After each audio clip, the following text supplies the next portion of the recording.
प्रेक्षकांनो, यांनी सणासुदीचा काय तमाशा लावलाय। आता या मुक्ताताईंनी सागरचे संस्कार काढलेत आणि असं म्हणतात की बरं झालं ती मुलगी तिच्या आईकडे दिली आहे, नाहीतर इथे त्या मुलीचं काय झालं असतं कोणास ठाऊक। हे ऐकल्यानंतर सागर खूप चिडतो आणि म्हणतो, बस करा, खूप बोललात तुम्ही आणि नेहमीसारखं जरा जास्तीच बोललात। आणि त्यावर अजून चिडतात या माधवीताई। म्हणतात, काय बोललास तू? सागर म्हणतो, हे बघा, जे काही केलं होतं ना ते त्यांना विचारून केलं होतं, रिक्वेस्ट केली होती त्यांना। लगेच या म्हणतात, हो, कारण माझी मुलगी खूप चांगली आहे, गरजेपेक्षा जास्ती चांगली आहे ती, पण तिला एकटी समजू नकोस हा। तिच्या या चांगुलपणाचा फायदा मी तुला घेऊ देणार नाहीये। ती रस्त्यावर पडलेली नाहीये, लक्षात ठेव। माझी मुलगी प्रामाणिक आहे, घरंदाज आहे, खूप जेन्युइन आहे, तू दूर राहायचंस माझ्या मुलीपासून। माधवीताईंना फार मनस्ताप होत असतो। मुक्ता शांत करत असते माधवीताईंना। आता मुक्ताचं लक्ष सईकडे जातं। कॉलनीतल्या बाया म्हणायला लागतात, काय तमाशा आहे यांचा नेहमी नेहमी। पुरू म्हणतात, तुम्ही शांत बसाओ, इथे काय चालू आहे आणि तुमचं काय चालू आहे। आता ती सई खूप भांबावून गेलेली असते। मुक्ता तिला जाऊन समजवते, काय झालं राजा। सई म्हणते, तिथे काय चालू आहे मुक्ता आंटी। मुक्ता म्हणते, अगो काही नाही, तुझी फॅमिली आहे ना, ते सगळेजण म्हणतात की आम्हाला फटाके फोडायचे। मग ही सई म्हणते, मग तुझी मम्मा का चिडली आहे। मग मुक्ता तिला सांगते, अगो काही नाही, मम्मा म्हणते की खूप आवाज होतो ना, मग हळूहळू फटाके फोडा, माझ्या मम्माला पण फटाके फोडायचेत। आता दिवाळीमुळे खूप आवाज होत असतो ना सई, त्यामुळे मोठ्याने बोलावं लागतंय, तू घाबरू नकोस बाळा। आता इकडे मात्र या माधवीताई खूप टेन्शनमध्ये आहेत आणि सारखं रडतायत। पुरू आणि त्यांची मुलगी मंजिरी समजवत आहेत त्यांना, आई तू नको ग एवढा मनस्ताप करून घेऊ, कितीही बोललीस ना तरी सुद्धा ते त्यांना जे करायचं तेच करतात, काही उपयोग नाहीये समजावून। माधवीताई म्हणतात, अरे असं कसं, त्यांना त्यांची चूक कळली पाहिजे ना, नेहमीच कसं काय ते मुक्ताला गृहीत धरतात। पुरू म्हणतात, हे बघ माधवी, खरं सांगतेय मंजिरी, बोलून काहीच उपयोग नसतो ग, शांत हो तू।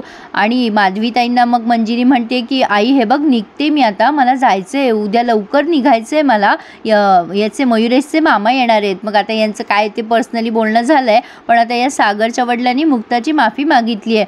पोरी, तुझ्यासारखं मन सगळ्यांचं नसतं ग, माफ करा मला। पण मुक्ता त्यांना खुणवत असते की सई समोर नका बोलू। मग ते सईला म्हणतात, खरंच तू माझ्या नातीला इथे आणलंस, हे करून आमच्यावर उपकार केलेस ग, तू एवढं सगळं केलंस, पण आमचे घरचे ना तुझ्याशी नेहमी वाईट वागतात पोरी, खरंच माफ कर मला या बाबतीत। या सगळ्या गोंधळामध्ये तू आमच्या सईला दिवाळीसाठी इथे आणलंस हे कोणाच्या लक्षातच नाही आलं। आता ते सईला म्हणतात, सई बाळा, मला तुझी फार आठवण येते ग। सई म्हणते, आजोबा मला पण तुमची आठवण येते, मी कोणाच्या पाठीवर घोडा करू। मग हे बापू पुन्हा म्हणायला लागतात, मुक्ताला माफ कर। मग मुक्ता सईला आधी तिथून पाठवते की सई बाळा तू माझ्या गाडीत बस हां।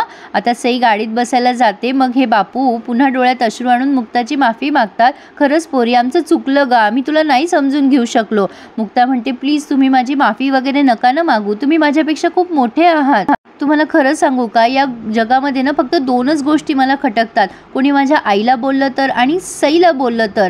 मला खूप वाईट वाटते हो सईच्या बाबतीत, खरं तर असं बोलू नये, पण मला आता असं वाटायला लागलंय ती सावनी सईसाठी डिसिजन घेतीये की ती हॉस्टेलला ठेवणार आहे तिला, हे सगळं मला पटत नाहीये। खरं तर तिला काय काय बघावं लागतंय लहान वयामध्ये, ती खूप वेगळी झाली आहे। तिला भेटायला जावं ना तर ती कुठेतरी लपून बसलेली असते, ती प्रत्येक गोष्टींना घाबरायला लागली आजकाल। या सगळ्या गोष्टीकडे ना लक्षच नाहीये कोणाचं। खरं तर असं वाटतंय ना की ती जर हॉस्टेलला गेली तर तेच बरं होईल।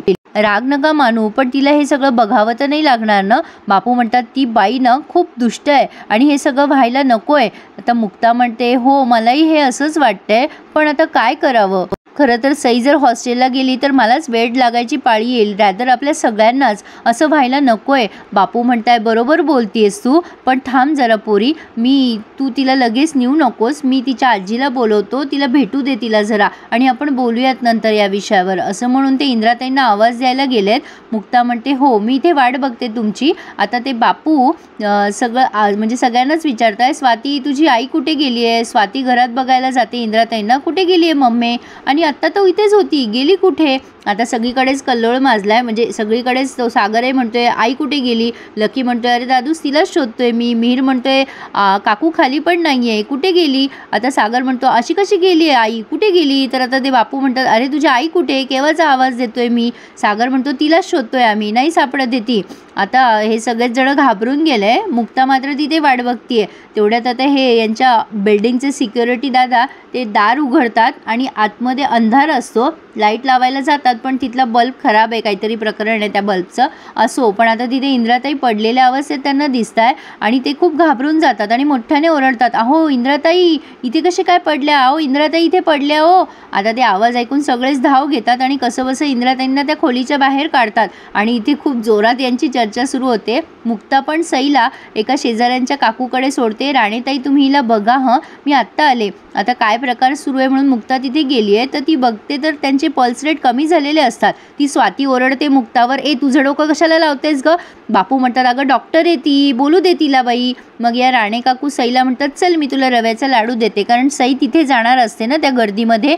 मग ही स्वाती सांगते, अरे नाही कोमल नाव आहे ना हिचं. हां कोमल म्हणते मम्मीला कसला तरी त्रास आहे म्हणजे, आणि सागर म्हणतो अशी कशी गेली मग आई तिकडे, म्हणजे यांचं खूप गोंधळ सुरू आहे प्रेक्षकांनो. आणि तुम्हाला कसं काय माहिती आई तिथे, तुम्ही कसं काय गेलात. ते सिक्युरिटीवाले दादा म्हणतात, अहो बाहेरून कडी लावलेली होती. स्वाती म्हणते मम्मी तर फुलभाज्या घ्यायला गेली होती आतमध्ये, सुरसुऱ्या घ्यायला गेली होती. स्वाती म्हणते आता मम्मीला त्रास होतोय, दवाखान्यात न्यायचं का. सागर म्हणतो अशी कशी गेली मम्मी. पण आता सागरचं एकच चालू आहे आणि आता तो सिक्युरिटीवाले दादा म्हणतात, अहो बाहेरून कडी लावलेली होती. इंद्राताई बिचाऱ्या पडल्यात बेशुद्ध. आता वरती माधवीताईंना गोंधळ ऐकू येतोय, त्या म्हणतात पुरू खाली काहीतरी आवाज सुरू आहे, माझी मुक्ता खालीच आहे. पुरू म्हणतात माधवी तू शांत हो बरं जरा, मी बघून येतो. आणि माधवीताई डोक्याला हात लावून रडत असतात. आता ही मुक्ता म्हणते आता त्यांचे पल्स रेट नॉर्मल झालेले दिसत आहेत, त्यांना जरा इथे बसू द्याल का. बापू म्हणतात चला चला त्यांना आतमध्येच घेऊन जाऊ आपण. आणि मग मुक्ता म्हणते नको त्यांना इथेच बसू द्यात, इथे हवेशीर त्यांना बरं वाटेल. मध्येच लकी म्हणतो कोणाची हिंमत झाली माझ्या मम्मीला असं अडकवण्याची, मी त्याला सोडणार नाही. सागर म्हणतो थांब जरा, आता आधी त्या आईकडे बघ. आणि मग ते कसं बसं इंद्राताईंना तिथे बसवतात, वर न्यायला लागतात. तेव्हा मुक्ता म्हणते हे बघा त्यांची एवढी हालचाल करू नका, त्यांना इथेच बसू द्या थोडा वेळ. ही स्वाती लगेच त्या सिक्युरिटी गार्डचा कॉलर पकडते आणि म्हणते तुम्हाला कसं काय कळलं आणि माझ्या मम्मीला लॉक केलंच कोणी. हा म्हणतो सिक्युरिटी गार्ड, अहो मला काय माहिती, मी तिथे पोहोचलो होतो लाईट बघायला तर तिथे त्या अशा अवस्थेत दिसल्या मला, बाहेरून दार लावलेलं होतं. सागर मोठ्याने ओरडतो पण दार कोणी लावलं. मग लगेच माधवीताई म्हणतात हा त्या सागर कोळीचा आवाज आहे, चल मिका आपल्याला खाली जावं लागेल, मुक्ता एकटी आहे तिथे. मिका म्हणते अगं थांब काका गेलाय ना खाली मावशी. पण त्या काही ऐकायला तयार नसतात, त्या म्हणतात चल बाई आधी इथून. मग आता हे सगळेजण खाली आले आणि इथे चर्चा सुरू आहे की कोणी बंद केलं असेल आईला. मग हा मीर म्हणतो दादूस मी बघितलंय, आणि तो सांगतो की तिथे माधवीताई होत्या म्हणून. हे ऐकून सागरला धक्का बसलाय, तो म्हणतोय काय त्यांनी दार बंद केलं. मीर म्हणतो हे बघ दादूस मी एक्झॅक्टली नाही सांगू शकत, मी जे बघितलंय ते मी तुला फक्त सांगतोय. आणि नेमक्या माधवीताई तिथे खाली पोहोचल्यात आणि त्यांनी हे सगळं ऐकलंय. मिहीर हे सगळं सांगत असताना त्या बिचाऱ्या अशा म्हणजे कानकोंड्या झाल्यात. खरं तर त्यांची चुकी आहे. आता ही चुकी त्यांनी चुकीच्या माणसाकडे एक्सेप्ट केली आहे हे मात्र नक्की, म्हणजे कुठल्या कुठे दाखवलं आहे प्रेक्षकांनो, हे काही मला म्हणजे डायजेस्ट झालं नाही असं म्हणायला हरकत नाही आहे. सागर बघतो माधवीताई तिथे आलाय आणि लगेच म्हणतो बघा चोराच्या उलट्या बोंबा, हे सगळं तुम्हाला करायचं होतं ना, का केलं तुम्ही हे सगळं.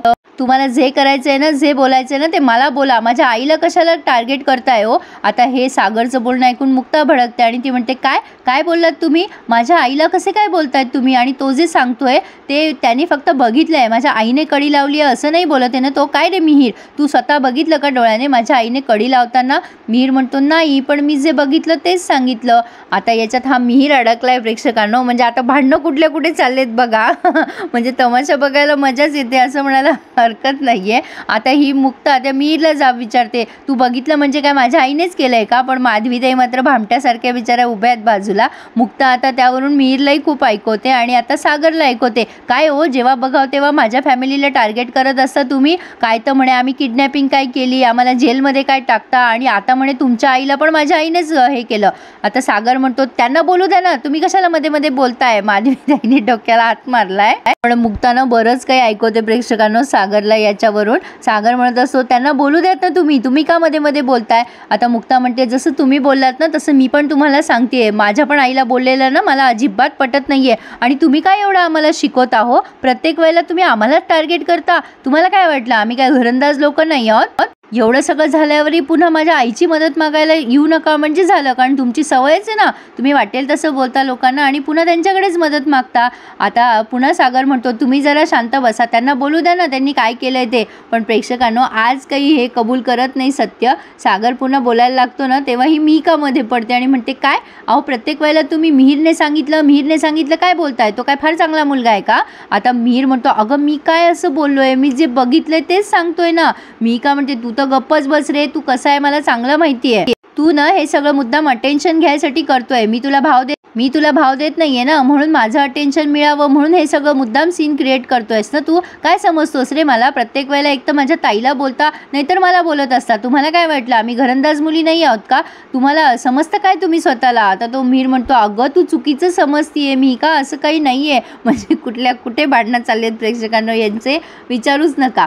असो, पण आता हे सगळ्या भांडणात माधवीताई मात्र अजून शांतच बसलेल्या आहे. मिहिका पण बरंच काही ऐकवते या मिहिरला. माझ्या माधवी मावशीला तुला बोलायची हिंमत कशी झाली, माझी मावशी बिचारी खाली लाडू वाटायला आली होती, ती कशाला तुझ्या काकूला लॉक वगैरे करून ठेवेल असं बोलायची तुझी कशी काय हिंमत झाली रे. तर प्रेक्षकांनो यांच्या या तमाशावर हा रिव्ह्यू आज पूर्ण झालाय. पुढे आपण बघतोय लकीला विचारायला जातात माधवीताई की तुझ्या मम्मीची तब्येत बरी आहे का रे. लकी म्हणतो हो बरी आहे, तुम्ही नका टेन्शन घेऊ. पण माधवीताई म्हणतात सगळे बरोबर बोलतायत, मीच लॉक केलं होतं त्यांना. आता हे तर लकीला सांगावं का प्रेक्षकांनो. पण तेही झालं. पण आता ही जी सावनी आहे ना ती मुक्ताची मदत मागतीये.